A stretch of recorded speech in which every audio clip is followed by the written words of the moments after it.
નમસ્કાર, આપ જોઈ રહ્યા છો સ્પાર્ક ટુડે ન્યૂઝ।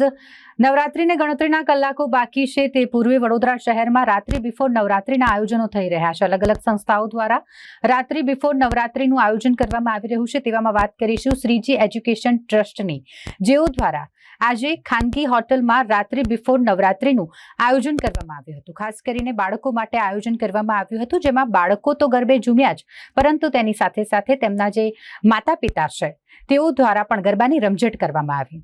આ રીતે શ્રીજી એજ્યુકેશન ટ્રસ્ટ દ્વારા સરસ આયોજન કરવામાં આવ્યું હતું। છેલ્લા 10 વર્ષથી તેઓ અલગ અલગ પ્રકારના આયોજન કરતા આવ્યા છે। તે જ અંતર્ગત આ વર્ષે તેઓ દ્વારા રાત્રિ બિફોર નવરાત્રીનું આયોજન કરવામાં આવ્યું। ખાસ કરીને આ બાળકો કે જે અહીં રાત્રિ બિફોર નવરાત્રીની મોજ માણવા માટે આવ્યા હતા, તેઓનું પ્રોત્સાહન વધે તે માટે ખાસ ઇનામનું પણ આયોજન તેઓ દ્વારા કરવામાં આવ્યું હતું। સર, આજે શ્રીજી એજ્યુકેશન સેન્ટર બાયલી ખાતે જે અમે લોકો એજ્યુકેશન સેન્ટર ચલાવી રહ્યા છે ફોનિક્સ અને ઇંગ્લિશ માટેનું, તો એના ભૂલકાઓને આજે અમે રાત્રિ બિફોર નવરાત્રિ માટે હોટલ મૂલ વિલેના બેન્ક્વેટ હોલની અંદર આપણે આયોજન કર્યું છે, જેની અંદર 0 થી 7 વર્ષના બોયઝ અને ગર્લ્સ માટે આપણે બેસ્ટ ડ્રેસિંગ અને બેસ્ટ પરફોર્મન્સના એવોર્ડ રાખ્યા છે, અને 8 to 15 યર્સ માટે પણ આપણે સેમ એવોર્ડ રાખ્યા છે।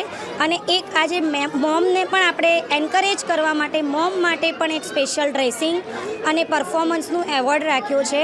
એટલીસ્ટ આજે આપણા ત્યાં 150થી વધારે સ્ટુડન્ટ શ્રીજી એજ્યુકેશન સેન્ટરના અહીંયા આવીને નાના ભૂલકા ગાઈ રહ્યા છે, અને આપણે આજે જજ હરક બક્ષીનો પણ આભાર માનીએ છીએ કે જે આપણી સાથે જજિંગ કરવા આવી રહ્યા છે, અને અમારી સાથે પત્રકાર પણ છે કે જે આ ઇવેન્ટનું ઓર્ગેનાઇઝ કરી રહ્યા।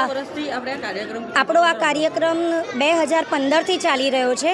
દર વર્ષે આપણે આવો નાનો મોટો પ્રોગ્રામ કરીએ જ છીએ। આ વખતે અમારા ભૂલકાઓની ઈચ્છા હતી કે મેડમ નવરાત્રિનું જ આયોજન કરો, એટલે એ લોકોની ખુશી માટે આપણે નવરાત્રિનું આયોજન કરી લીધું, અને સાથે સાથે આપણને વરસાદે પણ એટલો સપોર્ટ કર્યો કે કોઈ જ પ્રોગ્રામ વગર આપણી ઇવેન્ટ પણ સક્સેસફુલી ચાલી રહી છે। Thank you.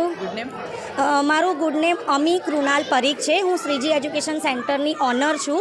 આપણા ત્યાં 2015થી ઇંગ્લિશ અને મેથ્સના ક્લાસ ચલાવ્યા છે। એજ્યુકેશનમાં ભણું છું અને હું એબેકસ કરી રહી છું, અને આવા બધા પ્રોગ્રામો દર વર્ષે થાય છે, અને અમે આ ગરબામાં ખૂબ ગાઈ રહ્યા છીએ, અને અમે ખૂબ મજા આવી રહી છે। ઘણા બધા પેરેન્ટ્સ આવ્યા છે, અમે બધા રમીએ છીએ, ખૂબ જ મજા આવે છે। અને આવા અને અંતોએ અલગ અલગ પ્રોગ્રામ થાય છે શ્રીજી એજ્યુકેશન સેન્ટરમાં। માય નેમ ઇઝ સિદ્ધિ।